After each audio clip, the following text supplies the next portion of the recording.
এই প্রশ্নটা আমাকে মাঝে মাঝে অনেকে জিজ্ঞেস করেন, রুট ক্যানাল করার পর বা ব্রিজ করার জন্য কি মেটেরিয়াল সবচেয়ে ভালো। Brought to you in association with Odontora, the Dental Institute.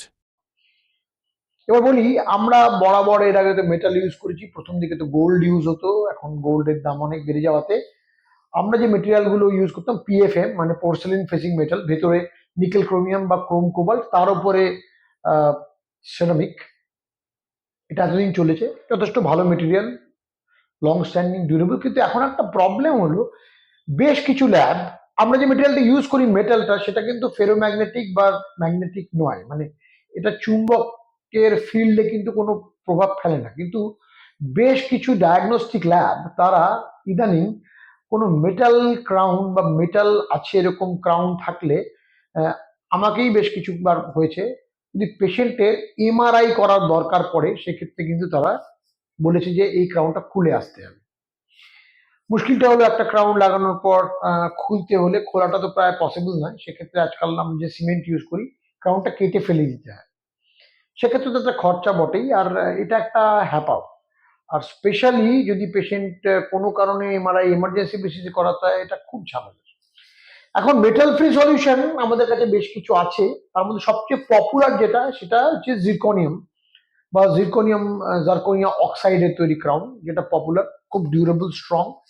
কিন্তু জিরকনিয়া অক্সাইডের ক্রাউনের যেমন সুবিধা আছে সেরকম একটা অসুবিধা আছে, এটা নিয়ে কেউ ডিসকাশন হয় না, সবাই ব্ল্যাঙ্কেটলি জিরকনিয়া দেয়। আমি আজকে বলছি আপনাদের, সেটা হচ্ছে জিরকনিয়া ক্রাউন এতটাই হার্ড, ইউজুয়ালি এর কম্প্রেসিভ স্ট্রেংথ প্রায় 1200-1300 মেগাপাস্কেল, যেটা দাঁতের থেকে প্রায় 3 গুণ।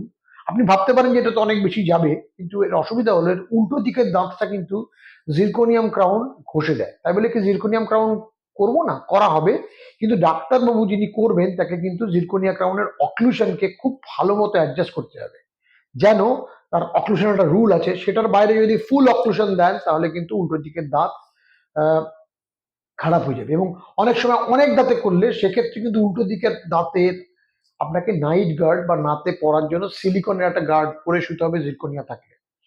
কিন্তু যেহেতু আমি আগেও বলেছি বন্ডেড ডেন্টিস্ট্রির দিকে আজকাল খুব চলে গেছি, সেজন্য আর আরেকটা কথা যেটা বলে আমি বন্ডেড ডেন্টিস্ট্রি যাচ্ছি, এখন কিন্তু একটু লো কম্প্রেসিভ স্ট্রেন্থ জিরকনিয়া 600-650 মেগাপাস্কেল, যেটা প্রায় এনামেল এর কাছাকাছি, সেরকমও পাওয়া যায়।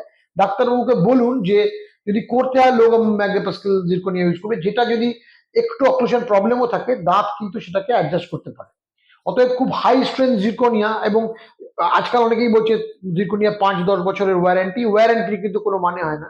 কারণ মনে রাখুন, আপনার দাঁতটা বেশি প্রেসাস ক্রাউনের থেকে, একটা বেশি লংজিভিটির ক্রাউন রাখতে গিয়ে উল্টো দিকে দাঁতটা খারাপ হয়ে গেলে দাঁতটা কিন্তু নেচার আপনাকে আর ফেরত দেবে না। এবার যেটা বলছিলাম, বন্ডেড ডেন্টিস্ট্রি কিন্তু অনেক সুবিধা আছে। আমরা অনেক রকম মেটেরিয়াল, যেমন লিথিয়াম ডাইসিলিকেট বা যেটা গ্লাস বা কাচের মতন মেটেরিয়াল, বা এইচআইপিসি যেরকম কম্পোজিট পলিমার, সেগুলো ইউজ করতে পারি। সেগুলো হয়তো একটু কম ডিউরেবল, কিন্তু মেটেরিয়ালগুলো ভীষণ ভালো বায়ো কম্প্যাটেবিলিটি, উল্টো দিকে দাঁতে কোনো অসুবিধা হয় না। কিন্তু অসুবিধা হলো এটা সিমেন্ট দিয়ে দাঁতের উপর লাগিয়ে দেওয়া যায় না, এটাকে বন্ড করতে হয়, সেই টেকনিক নিয়ে কোনো একদিন বলবো। অতএব যদি আপনি সিলেক্ট করেন যে আপনি মেটালিক রেস্টোরেশন নেবেন না, যেটা সত্যি এমআরআই এর ক্ষেত্রে অধিকাংশ সময় প্রবলেম, যদিও সেটা সায়েন্টিফিক্যালি প্রবলেম নয়, কিন্তু ল্যাবেরা বলে আমরা মেটাল ইউজ করব না, মেটাল থাকলে এমআরআই করে দেবো না এরকম, সেক্ষেত্রে কিন্তু জিরকনিয়াম চুজ করার সময় এরকম জিরকনিয়াম নেবেন না যেটা খুব হার্ড, তাতে আপনার দাঁত হয়তো বেশি যাবে, ক্রাউনটা বেশি দিন যাবে, উল্টো দিকে দাঁতটা কিন্তু খারাপ হয়ে যাবে। আর যদি বন্ডেড ডেন্টিস্ট্রি করেন আপনার কাছে তো অপশন রইলই, সেটা হলো লিথিয়াম ডাইসিলিকেট, যেটাকে কমনলি ম্যাক্স বলা হয়, বা আপনার জন্য এইচআইপিসি বা কম্পোজিট।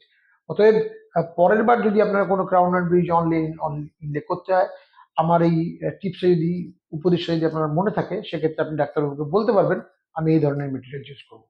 আবার একটা কোনো নতুন ধরনের টপিক নিয়ে ডিসকাশন করা যাবে, ডক্টরকে শুনতে থাকুন। আসবো পরের একটা এপিসোডে।